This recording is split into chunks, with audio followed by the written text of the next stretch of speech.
Hello everyone, welcome to my final genetics mini video. Congrats to us for getting through the semester. In this video we're going to be talking about phylogenetic trees and even looking at an example of one that is hopefully easy to follow along with. Without further ado, let's get started.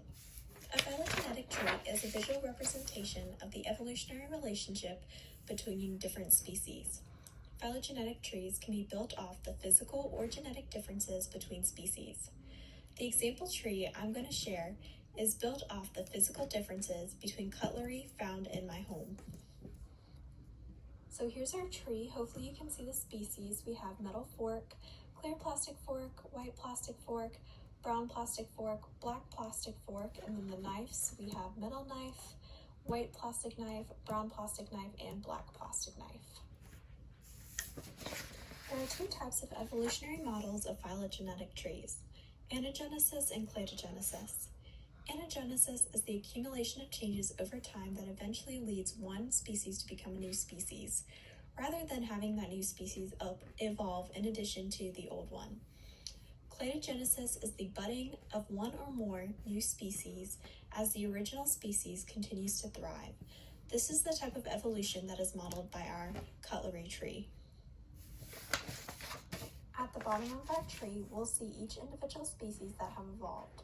These are known as the operational taxonomic units, or the OTUs. We also see an outgroup, aka the metal fork. Outgroups serve as a distant relative to compare all in-group species to. Outgroups also allow for our tree to be rooted. A root is the most recent common ancestor of all species in the tree, and it shows us the direction of evolution. Now I know that's a lot of terms, but now let's put them all together by looking at a phylogenetic tree. We'll start here at the root of the tree. In this example, the metal fork is the most recent common ancestor of all the species. Perhaps part of the species was separated from the group and evolved into knives. From there, each group further evolved, as demonstrated by the internal nodes branching off different OTUs. For example, looking at node A, this is where knives evolved. Following this branch, we'll come to node B, where plastic evolved. And then finally coming to node C, we'll see that this is where pigmented plastic knives evolved. Same thing on the other side with the forks. Keep in mind, these in-group forks are more genetically similar to the metal fork because they evolved before knives, as shown by the lengths of the branches. Looking at node 1, this is where knives evolved. Node 2 is where plastic evolved.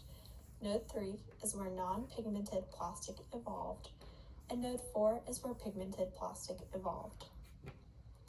I hope this video helped your understanding of what phylogenetic trees are.